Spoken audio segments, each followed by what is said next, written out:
UPT SMA Negeri 1 Bone terletak di pusat kota Bone, Provinsi Sulawesi Selatan. Menjadi salah satu sekolah yang paling banyak diminati oleh murid dan masyarakat, mendorong UPT SMA Negeri 1 Bone selalu menerapkan metode dan strategi yang bervariasi untuk meningkatkan kualitas layanan, termasuk cara memenuhi kebutuhan murid yang memiliki karakteristik beragam demi mewujudkan murid yang merdeka belajar.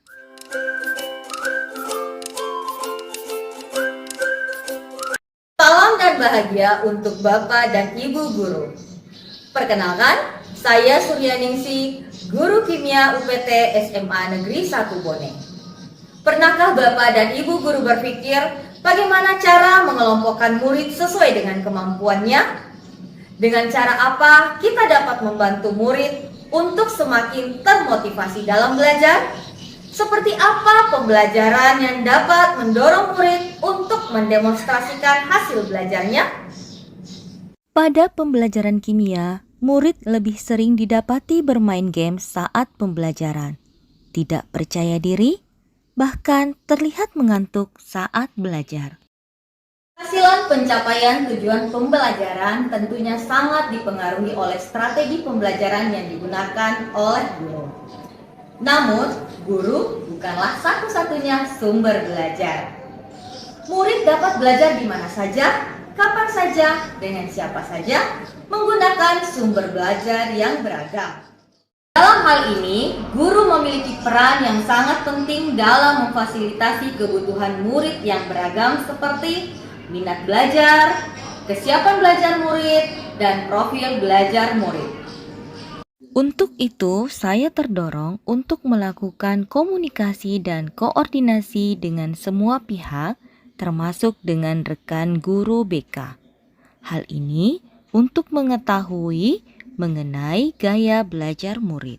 Saya juga mengunjungi ruang perpustakaan dan berdiskusi dengan kepala perpustakaan untuk mengetahui minat murid, agar sebagai guru kimia saya mampu meningkatkan motivasi belajar murid. Video kali ini, saya melakukan pembelajaran yang berfokus pada diferensiasi konten dan diferensiasi proses pada murid kelas 12 MIPA 4 UPT SMA Negeri 1 Bone, topik reaksi reduksi dan oksidasi. Assalamualaikum warahmatullahi wabarakatuh. Waalaikumsalam warahmatullahi wabarakatuh. Pada dasarnya, reaksi redoks bukanlah hal yang sulit untuk dipelajari oleh murid, karena banyak kaitannya dengan berbagai peristiwa dalam kehidupan sehari-hari. Pada kegiatan awal, saya mengukur kemampuan kognitif murid menggunakan asesmen awal pembelajaran berbasis fitur Google Form. Dan selanjutnya, murid dikelompokkan berdasarkan kesiapan belajar dan profil belajarnya. Sebelum melaksanakan pembelajaran di kelas, saya menyiapkan bakara yang berfokus pada diferensiasi konten dan diferensiasi proses. Pada diferensiasi konten, saya menyiapkan bahan ajar kreatif, baik yang disusun sendiri maupun menggunakan inspirasi yang berada pada platform Merdeka Mengajar. Proses peristiwa redoks yang Untuk menghilangkan rasa bosan dan kejenuhan murid, saya juga menggunakan ice breaking.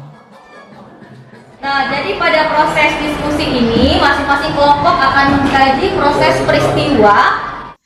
Bagi murid yang memiliki kesiapan belajar cukup memahami, diberikan latihan soal menyetarakan reaksi redoks menggunakan kartu reaksi kimia. Dan jika murid mengalami kesulitan, dapat melihat LKPM yang telah disiapkan. Murid juga dapat menonton video YouTube, menggambar sesuai dengan minatnya, bahkan belajar menggunakan e-book dalam bentuk komik pembelajaran. Bagi murid yang sudah mahir, dapat belajar secara mandiri dan mengerjakan soal-soal berbasis HOTS pada bahan presentasi interaktif berbasis 3D atau augmented reality. Pada tahap selanjutnya, murid dengan kesiapan belajar mahir dapat menjadi tutor di kelompoknya masing-masing.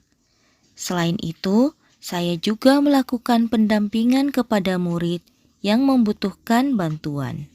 Selanjutnya, murid diberikan kesempatan mendemonstrasikan hasil belajarnya. Oksigen oleh suatu unsur yang ada pada anoda, yang dimana Pada bagian akhir pembelajaran, untuk mengukur perkembangan belajar murid, dilakukan asesmen berupa tes akhir pertemuan menggunakan aplikasi ClassPoint.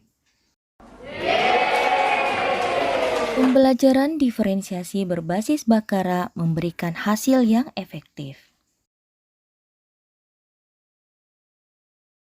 selama ini saya takut belajar kimia karena terlalu banyak reaksi yang harus saya pelajari. Tetapi setelah melakukan pembelajaran dan pendekatan melalui gaya belajar saya, ternyata itu semua sangat menyenangkan. Pada saat belajar kimia bersama Ibu Uya, saya dan teman-teman merasa senang dan mudah memahami pelajaran yang dijelaskan di kelas. Dan kimia itu mengasihkan bersama Bu Uya. Pembelajaran diferensiasi berbasis rupa merupakan pengembangan pendekatan baru yang inovatif dapat digunakan untuk sebuah mata pelajaran sangat inspirasi dan keren.